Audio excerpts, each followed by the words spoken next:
Youth New World, Mock Examination for You, English Language Paper 3, Listening and Integrated Skills. Instructions to candidates.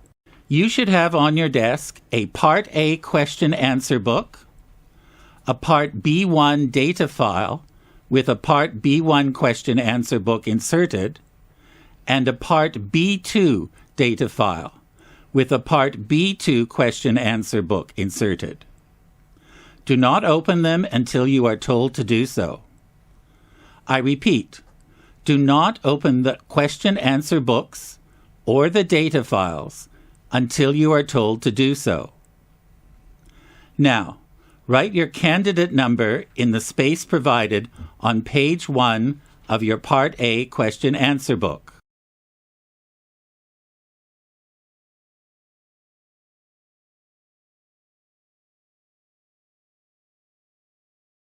Now, look at your Part A question-answer book. Check that your Part A question-answer book has no missing pages. Look for the words, End of Part A. Now go to Part B on the last page.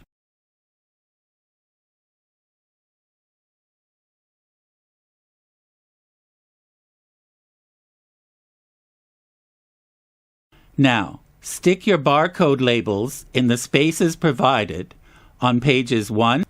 Close your Part A question-answer book when you have finished.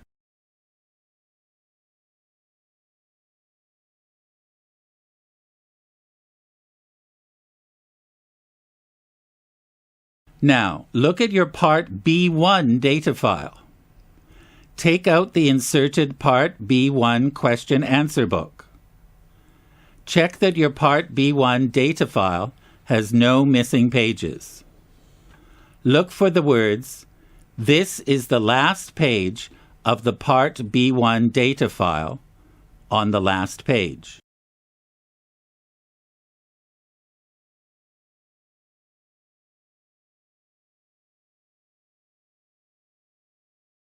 Now, write your candidate number in the space provided on page 1 of your Part B1 question-answer book.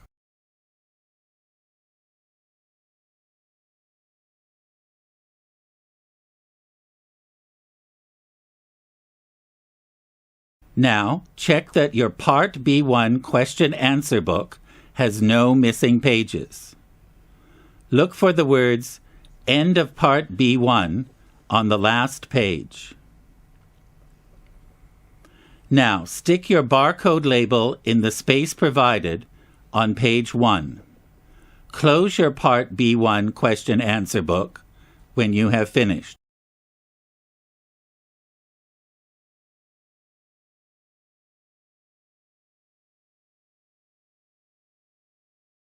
Now, look at your Part B2 data file. Take out the inserted Part B2 question-answer book. Check that your Part B2 data file has no missing pages. Look for the words, This is the last page of the Part B2 data file on the last page.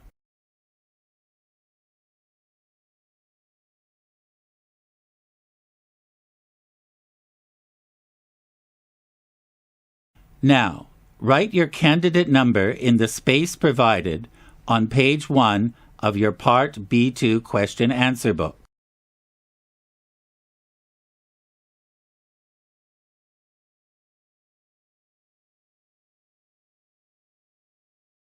Now, check that your Part B2 question-answer book has no missing pages. Look for the words, End of Part B2 on the last page.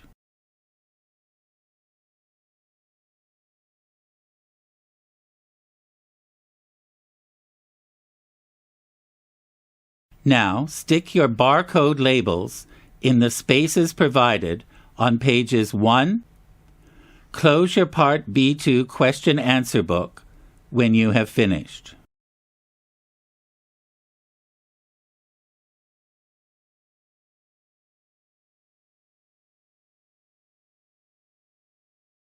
You are reminded that all examination materials will be played once only. This paper is divided into two parts, Part A and Part B. For Part A, you should use a pencil to answer all questions. For Part B, you can use a pen or a pencil. Put up your hand now if you have any difficulties. It is not possible to handle complaints after you have taken the paper.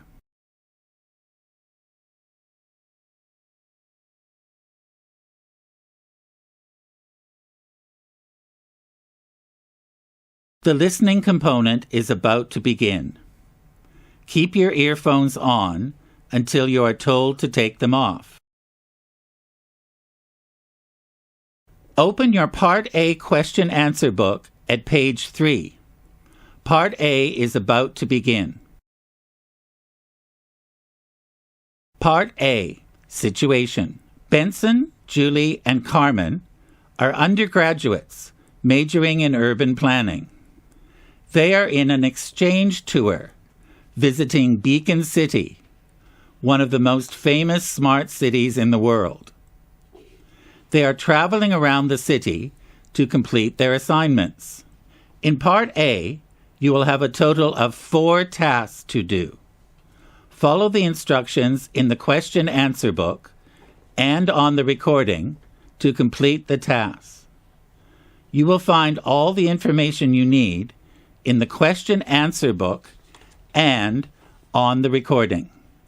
You now have 2 minutes to familiarize yourself with tasks 1 to 4.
Task 1. Benson is speaking to a staff member from the Tourism Bureau of Beacon City as he fills in the application form for the Visitor Smart Card. Listen to their conversation and complete the form. You now have 30 seconds to study the task. At the end of the task, you will have 1 minute to tidy up your answers.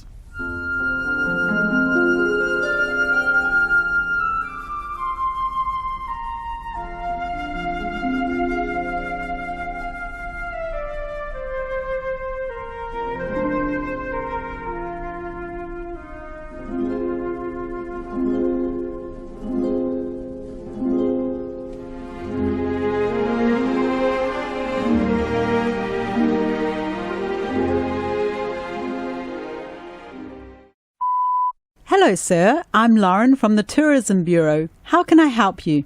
Hello, I'm a visitor from Hong Kong, and I'd like to apply for the Visitor Smart Card. Wait a second. Please fill in this application form. Oh, well, this is a bit embarrassing, but my right hand is injured, so I can't write at the moment. Could you help me fill in the form? I'll tell you the information required. Of course. May I first have your full name in English, please? All right. My name is Wong Kai Man. Wong Ka Man. No, it's Wong Kai Man. Kai. Wong Kai Man. Got it. And you're obviously a male. Next, may I have your identity document information, please? Here's my passport. My passport number is M987652110.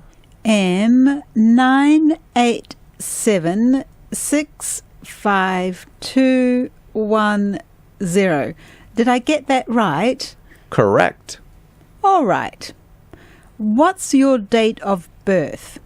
I was born on the last day of 2004, the 31st of December. Okay, let me write that down. Done. Now, what's your phone number? Do you mean my phone number in Hong Kong or here in Beacon City? The one in Beacon City. Okay, a moment please.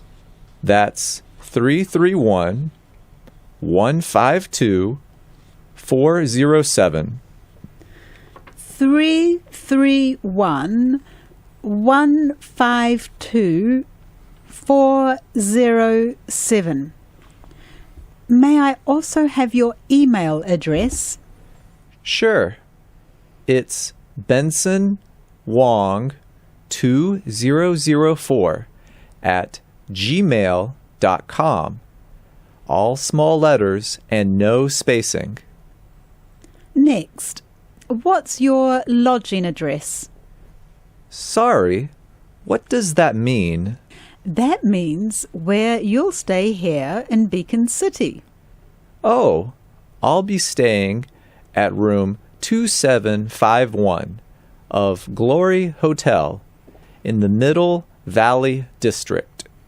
Room 2751, Glory Hotel, Middle Valley, Beacon City.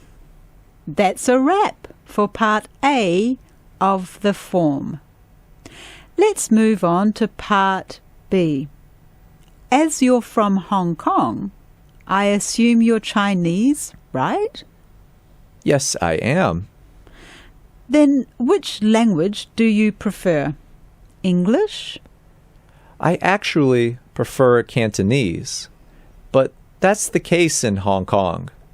So I think my preferred language is English here, in Beacon City. All right. Moving on. How long will you stay in Beacon City? Let me see. The exchange tour will last for 10 days, but I'll attend the music festival at the end of this month and stay for another 4 days. So I'm going to stay in Beacon City for 14 days. 14 days, which is 2 weeks. Okay. And you've just mentioned you're on an exchange tour. So I guess you're visiting our city for cultural purposes, right? What options do we have? Here, there's 6 purposes. Recreational, cultural, sports, health, convention, and incentive. Yes, I think cultural is my purpose of travel. But as I'll go to a music festival, I think recreational is another purpose. Okay, the boxes are ticked. Done for part B now. Here comes part C, the last two questions of the form. First, do you want to receive promotional material from the Tourism Bureau? I'm afraid I don't want to. My email is already full of promotions from online shops. I see. But actually, the Bureau won't send emails to you too often. We only send an email to you with the best deals once a month at most. And if you still find our emails annoying, you can unsubscribe any time in the future.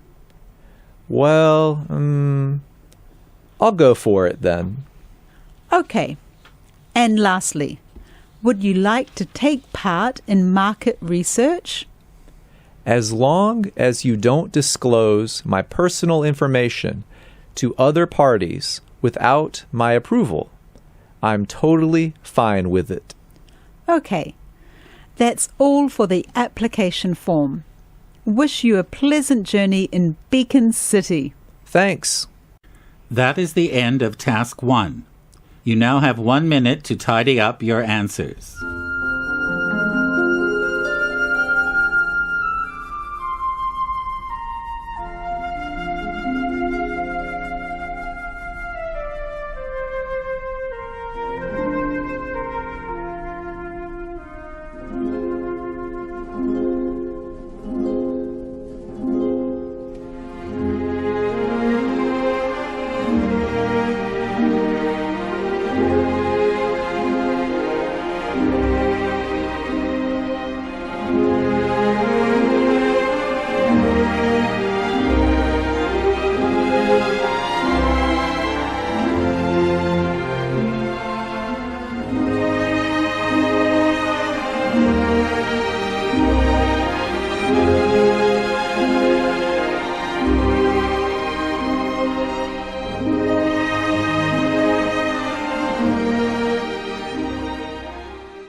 Task 2. Benson, Julie, and Carmen have just taken an autoboat trip in Beacon City. They are now filling in the user survey form together. Listen to their conversation and complete the form. One has been provided as an example. You now have 30 seconds to study the task. At the end of the task, you will have 1 minute to tidy up your answers.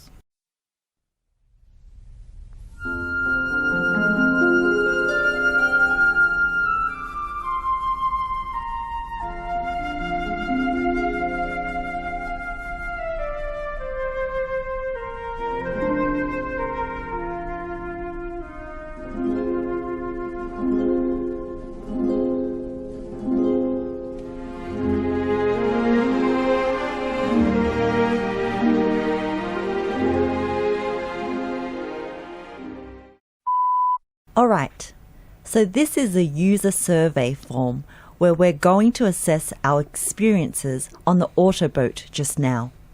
The first criterion is user interface. How are you guys feeling about the user interface on the autoboat? I think the user interface is quite nice because it's really intuitive. Yes, I feel the same way. Much the same for me as well. So the user interface is really intuitive. Oops. How to spell intuitive? Is it I-N-T-U-T-I-V-E?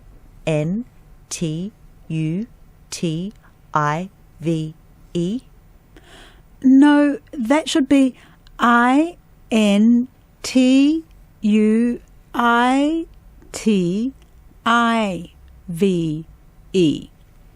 Got it. Thanks, Carmen. The next row of the table is about speed. Actually, is it just me, or was the boat a bit slow? You aren't the only one. The boat wasn't just a bit slow. It was as slow as a turtle. I'm not joking, but my grandmother certainly can walk faster than it. Man, really? Then I think we should put a cross for this one. Done. How was the navigation of the boat? Personally, I'm not quite sure about this one. What do you guys think about it? Truth be told, I'm quite impressed. Oh, why did you think that? Because the boats can avoid each other. Remember, towards the end of the trip, our boat almost hit the one on our left side? Ah, yeah, and then both boats adjusted their courses automatically. Exactly. That's what I like most about the navigation of the autoboats. What about you, Carmen? I find it impressive as well, but for a different reason. For me, the docking of the boats is precise. At the very end of the trip, our boat parked itself so accurately at the marked location. To be honest, I can never park my car so accurately like that. Never. So I guess technology does outperform humans. What's the next aspect we need to evaluate, Julie? Design.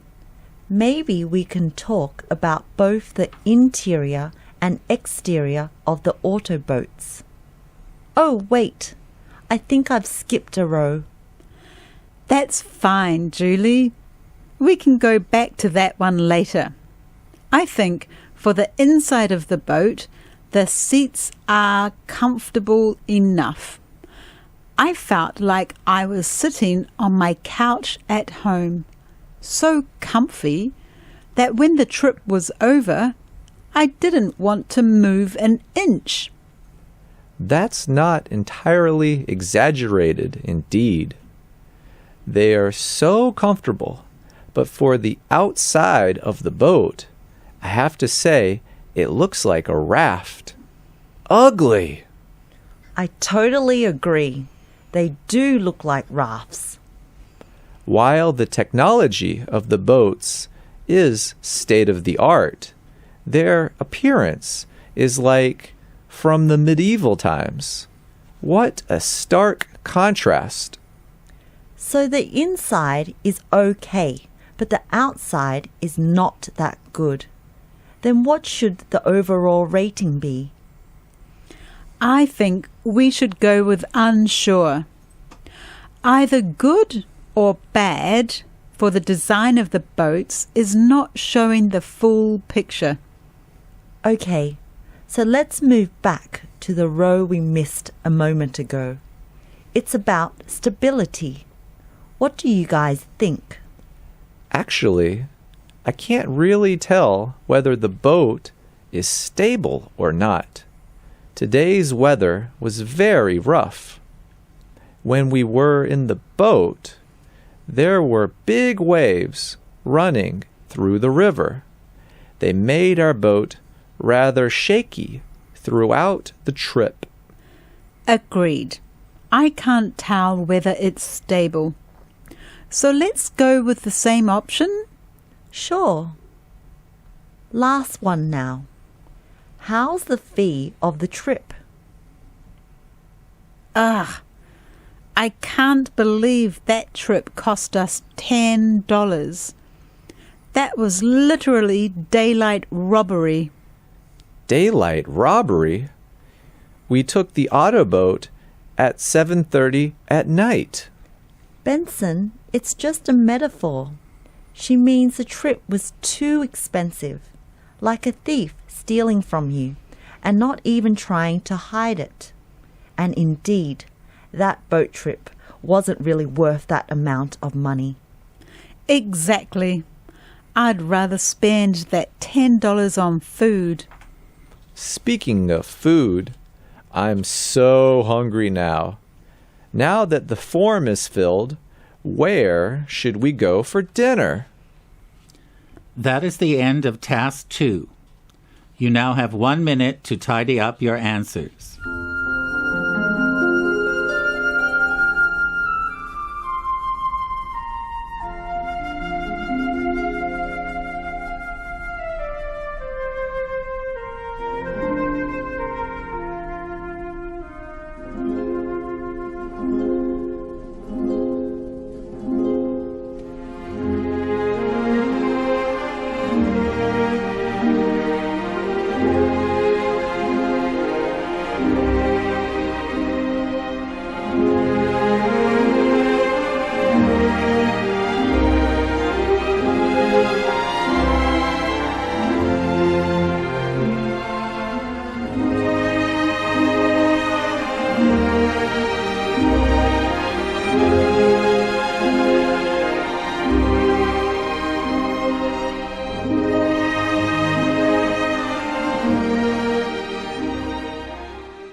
Task 3. Benson, Julie, and Carmen have conducted research into different technologies in Beacon City. They are putting together their findings. Listen to their conversation and complete the fact sheet. You now have 30 seconds to study the task. At the end of the task, you will have 1 minute to tidy up your answers.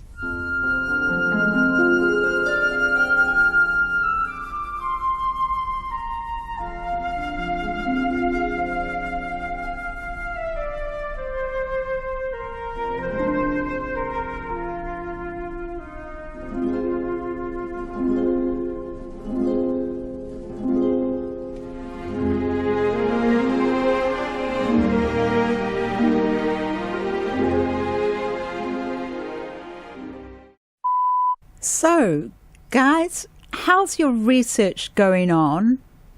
Not bad. Same here. Let's exchange our findings. Who's first? Since I'm responsible for smart energy, the first item, I guess I'll start first. Now, there are multiple criteria to judge whether a city is smart, and energy usage is one of them. As you can imagine, lighting is indispensable for virtually any modern city, and the same goes for Beacon City. Energy consumption is huge. However, thanks to the use of LED streetlights, energy can be consumed in a smart manner. Oh, so all those streetlights are LED? Yes. By comparison, traditional streetlights use a lot more energy, and energy costs money. But with LED streetlights, both problems can be targeted. I understand. Energy and money always come hand in hand. If streetlights are more energy efficient, in the long term they can help the city save quite a lot of money. Of course, streetlights aren't the only aspect for Beacon City to be smart. Its transport reflects that as well. I think I've noticed that too. The traffic lights here seem to be able to tell whether there are pedestrians or cars waiting. And the car parks, they show how many vacant lots are available. That's so convenient. See? They're just two of the applications. According to the city's Transport Bureau, they installed these smart traffic lights in the hope that rush hour traffic can be smoother. And the result has exceeded their expectations. You seldom see such smooth traffic during rush hours in other cities. In addition, I'd like to add something about smart parking here. The car parks don't just show how many vacant lots are available, but they also indicate where they are. What can be achieved by that? Let me guess. Ideally, people can find parking space faster. Bingo! I know that feeling of driving all around searching for a parking space. When luck isn't on your side, it can take a really long time to finally find a space to park your car. Being able to find it quickly without wasting time is exactly what all drivers like me need. Let's move on, shall we? I also looked into how data is handled in the city. As a smart city, Beacon collects a huge amount of data, from public data, like traffic flows, to more trivial data, like hotspots, for citizens to take selfies. If such data can be analyzed, citizens and companies can find patterns and make far more accurate predictions which match their needs. Can you imagine its impact on the city's economy? It may very well boom at a rate no one has ever seen before. That sounds about right. We do need to consider that implication. It seems it's not far from the truth to say smart city data is like a gold mine and has huge potential. But such data isn't available to the public normally, right? Not if they're open data portals, which Beacon City makes use of. They're open to the public, so anyone can access the data. I see. Since we're on the subject of data, allow me to present my findings on smart mobility as well. I'm not talking about travelling around the city, but the fact that Beacon City has done a lot in facilitating the mobility of data, which is made possible by its operating systems. That's it? What's so special about them? You see, they're cross-platform.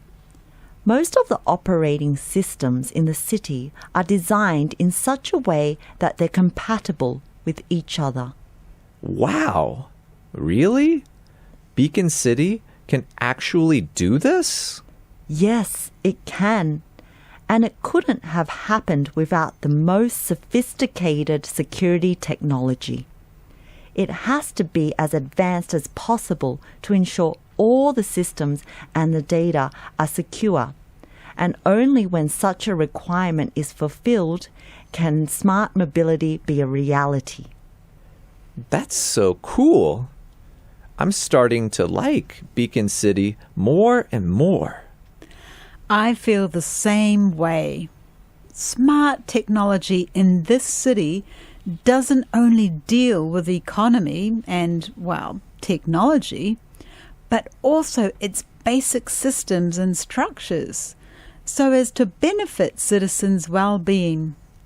For example, the city authorities utilize it to test the quality of water. How often are such tests conducted?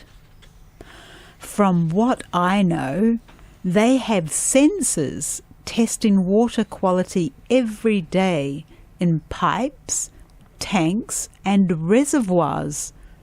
That's amazing. You know what?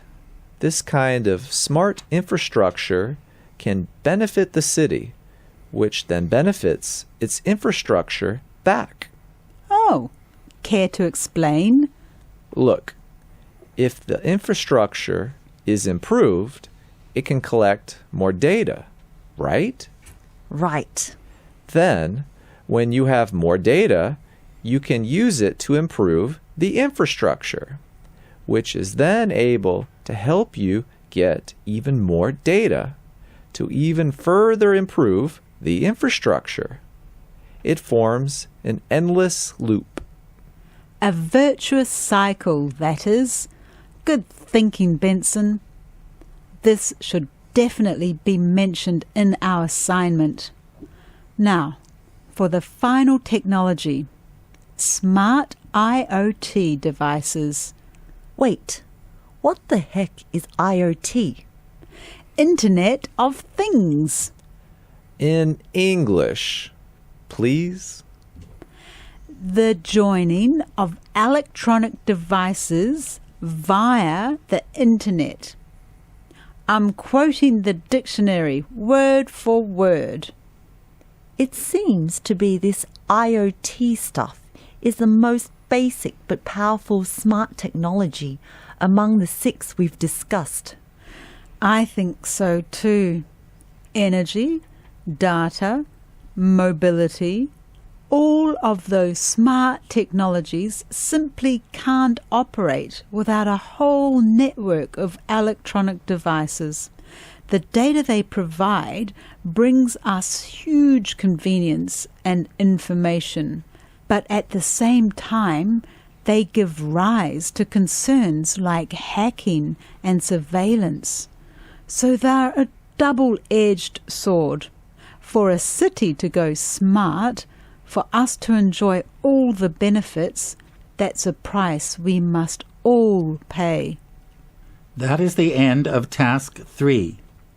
You now have 1 minute to tidy up your answers.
Task 4.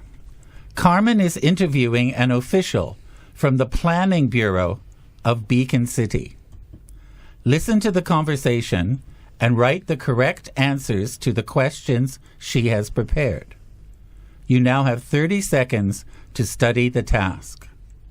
At the end of the task, you will have 3 minutes to tidy up your answers.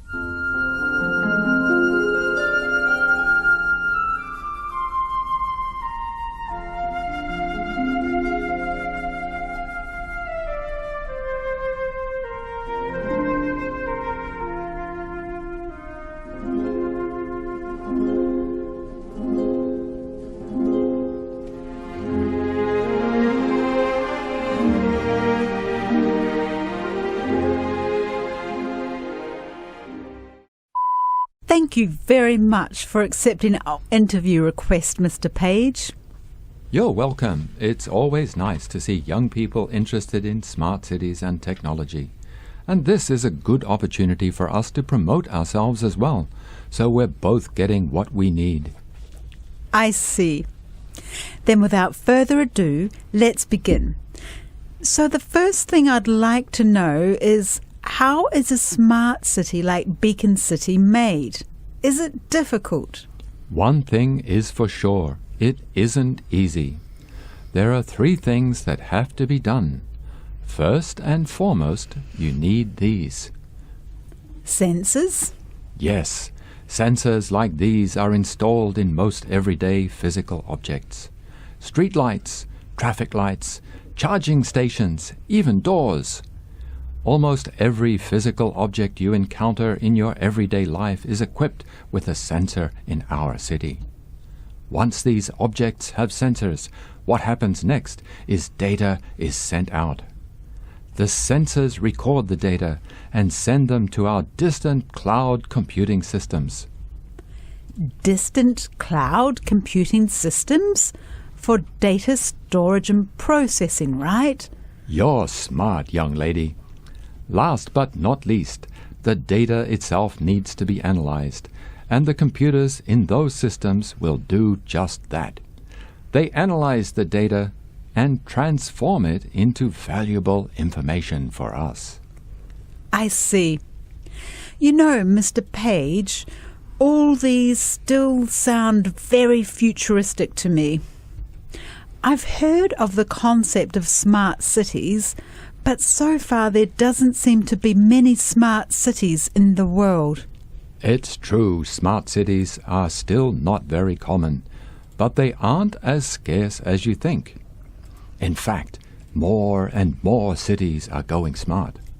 Oh, really? Why? One simple reason is that technology is cheaper.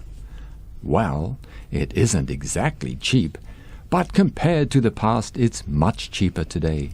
So more cities can afford that, needed for going smart.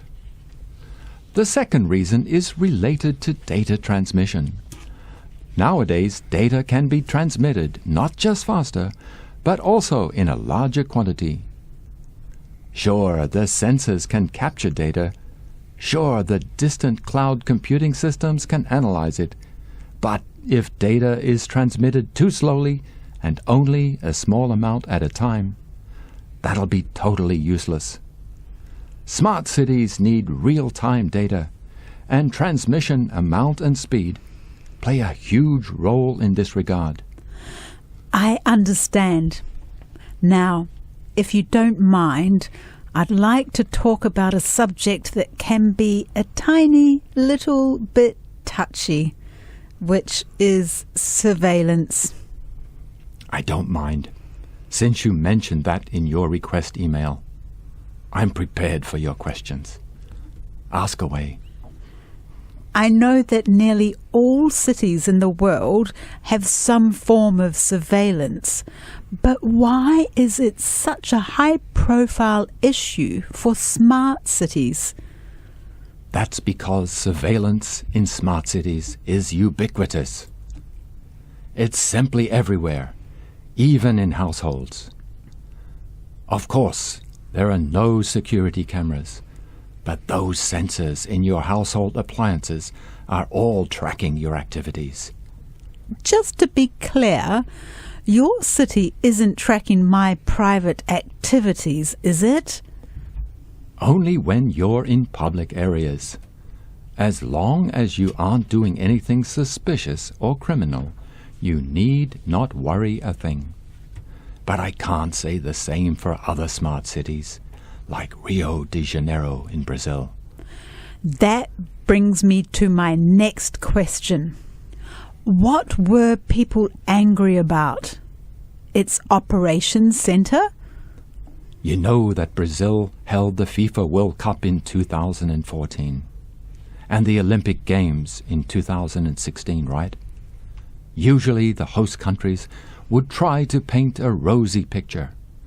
But it's an open secret that large-scale events cause a lot of problems too.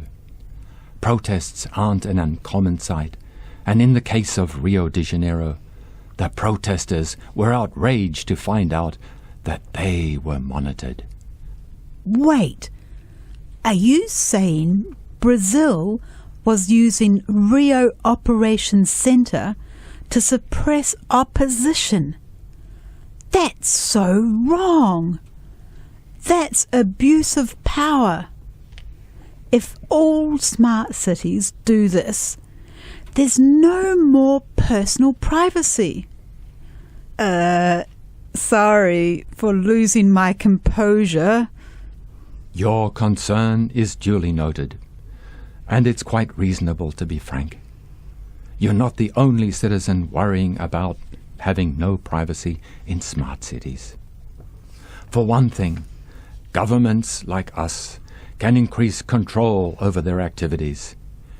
We choose not to, but technically speaking, we can. For another thing, Companies want citizens' data as well, not just governments. While companies don't seek activity control, they want such data to make money. Yeah, to businesses, profits are everything. It frightens me. Citizens' data is too much power for any one ruling party or commercial organisation. If there are more smart cities to come, there are going to be more surveillance cities. And our whole world will be like a prison, constantly under surveillance. Whether you like it or not, smart cities are a growing trend, and surveillance will come with them. And while I can't say for others, at least for Beacon City, one of the two things we strive for is that personal data can't be accessed by third parties. By third parties, I'm talking about other government departments, and even the mayor himself. That's a relief. What else? As for the citizens themselves, they can retain or remove their activity data. To make an analogy, that's similar to how you can keep or delete your YouTube search record or your chat record on WhatsApp. That sounds reassuring, kind of, but still, the fact remains that citizens' data is in someone else's hands. It's like someone else knows your secrets and can always blackmail you with them. Perish the thought. We have two measures against illegal use of citizens' data. Schools, banks, businesses, etc. must inform the citizens. Only when they're fully informed can those institutions use their data.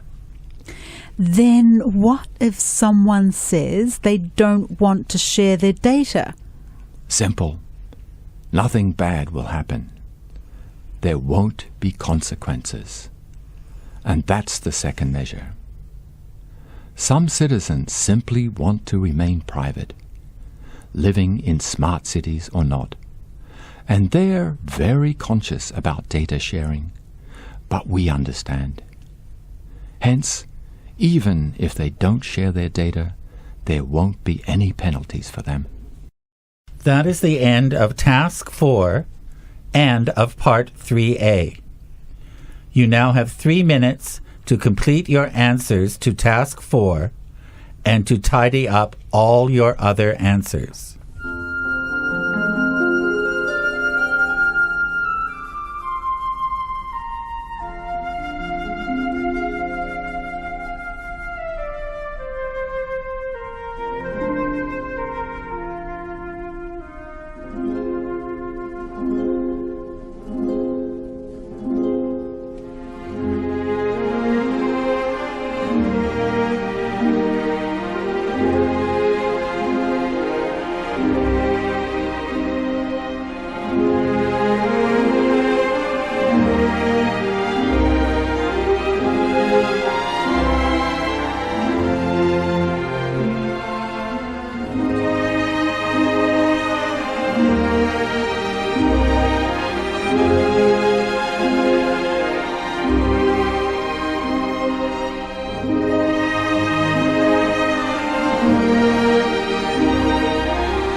Part B.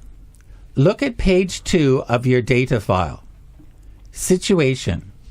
You are Nico Lin. You work for TechLife, a local technological company which is cooperating with the government to make your city a smart city. You are an assistant to Alexei Robertson, who has asked you to do some tasks. You will listen to a Zoom meeting between Alexei Robertson and 2 other colleagues, Cindy Madsen and Trevor Chen. Take notes under the appropriate headings. Before the recording is played, you will have 5 minutes to study the question-answer book and the data file to familiarize yourself with the situation and the tasks. Complete the tasks by following the instructions in the question-answer book and on the recording. You will find all the information you need in the question-answer book, the data file, and on the recording.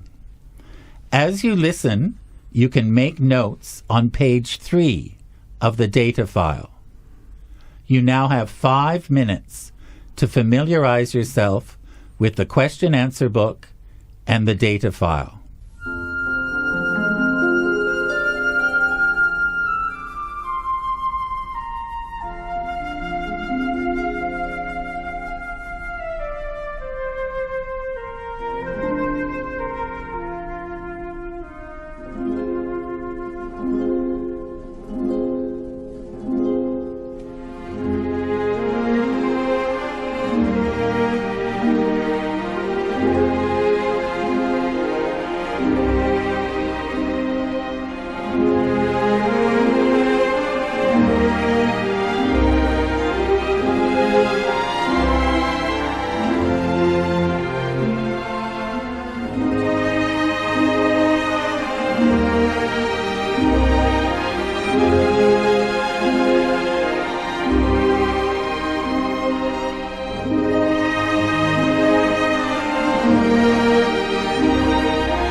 The recording is about to begin.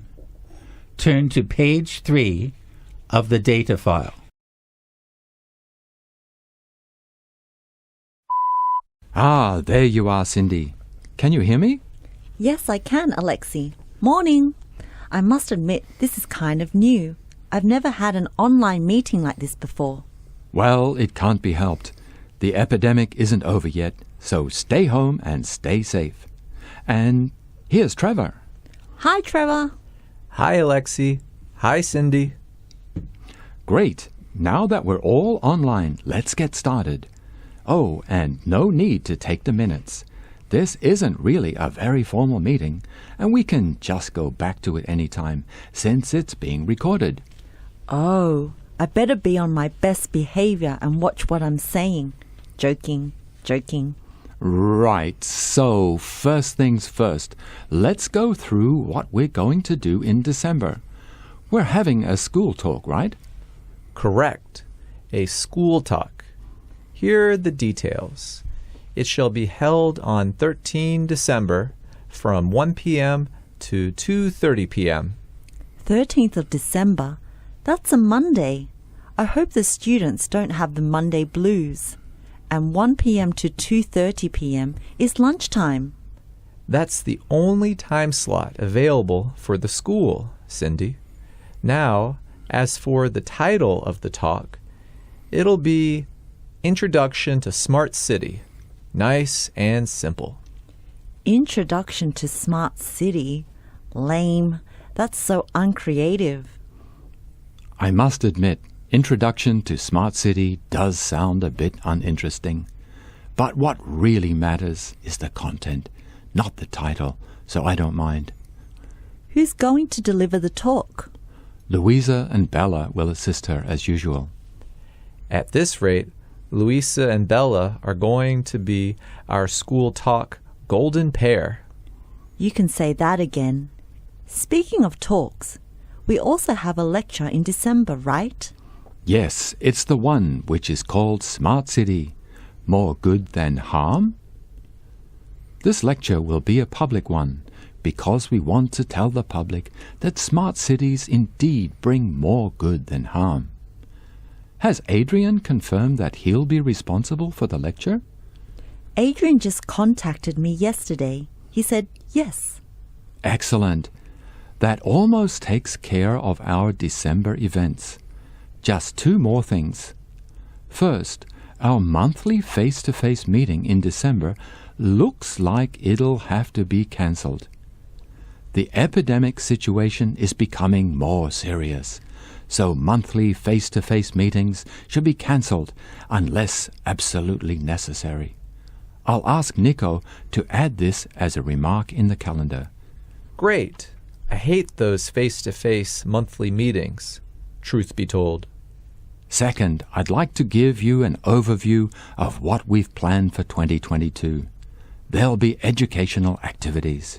More educational activities? Yes, more educational activities until the public are fully educated about smart cities. Many of them are still not so sure how a smart city works. So it'd be better for us to include more educational activities next year. Okay, I think that's all for our December events. Shifting gears completely, how's our prototype vertical farm coming along? It's more challenging than expected. On the plus side, like what we expected, we don't need soil to grow all those plants. See? No soil needed means no farmland needed, and no trees need to be cut down for farmland. Deforestation is a serious environmental problem nowadays. So I'm glad to hear our vertical farm can really avoid that. However, we've encountered multiple problems as well. For starters, do you have any idea what the costs of running that farm are? What? Are you suggesting the costs are higher than we thought? But that can't be. We did the math. But the reality is our vertical farm is burning through our money as we speak.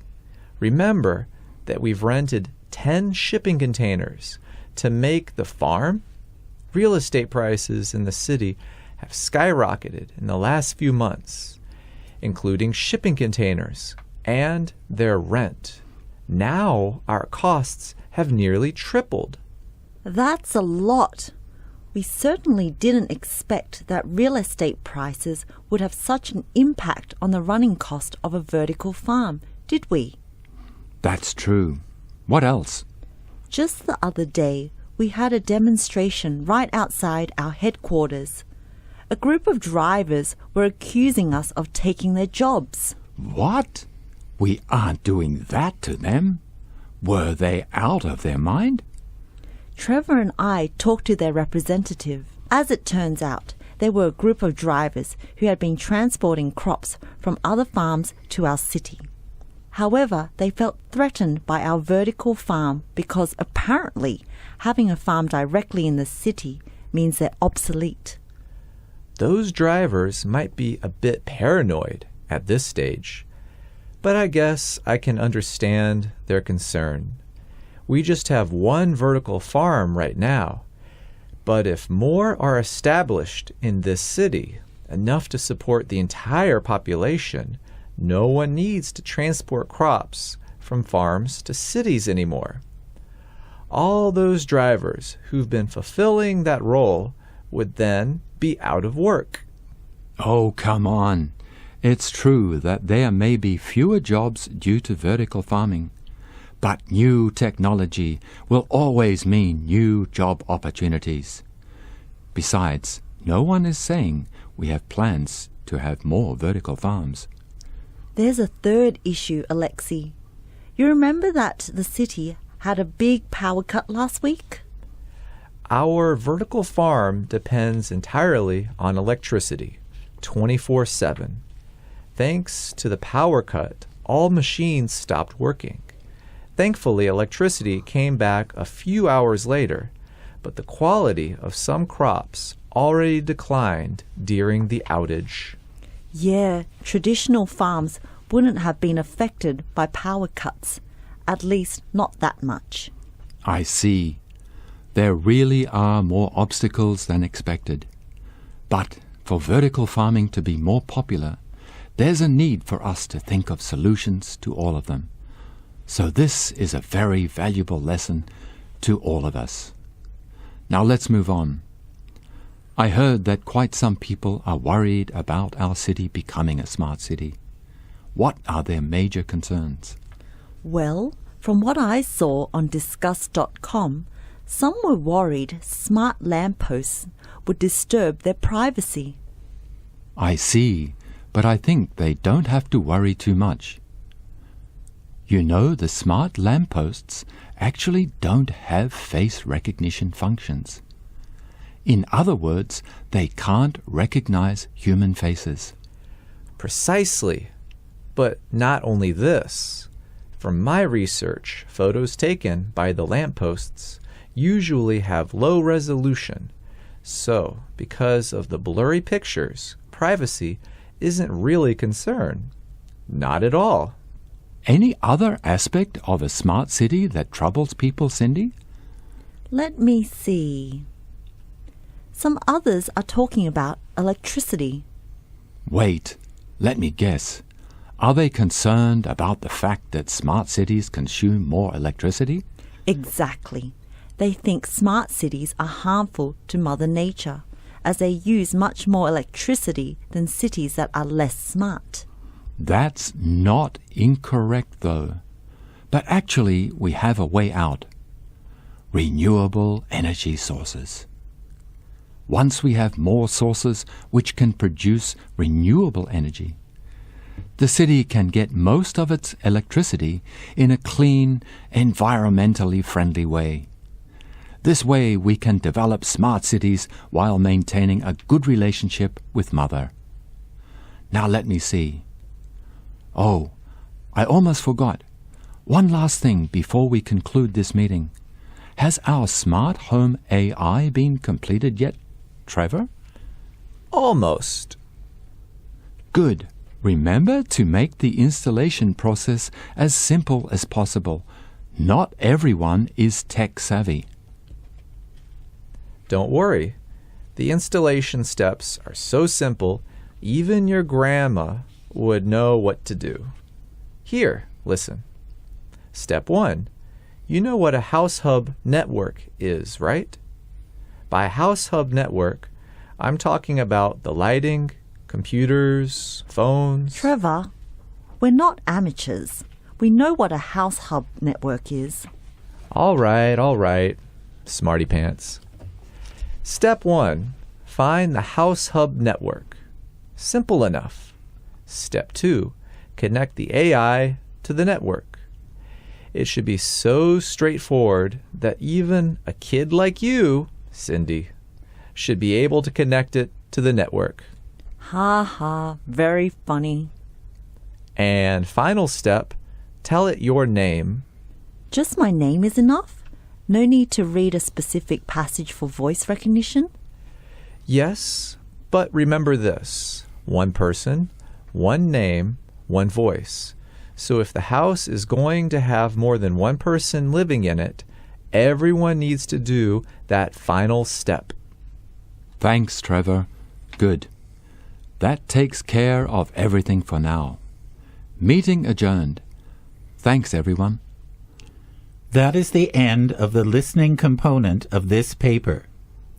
You will now have 1 hour and 15 minutes to complete the written tasks in either Part B1 or Part B2. An announcement will be made when time is up. Take off your earphones now and turn off your radio.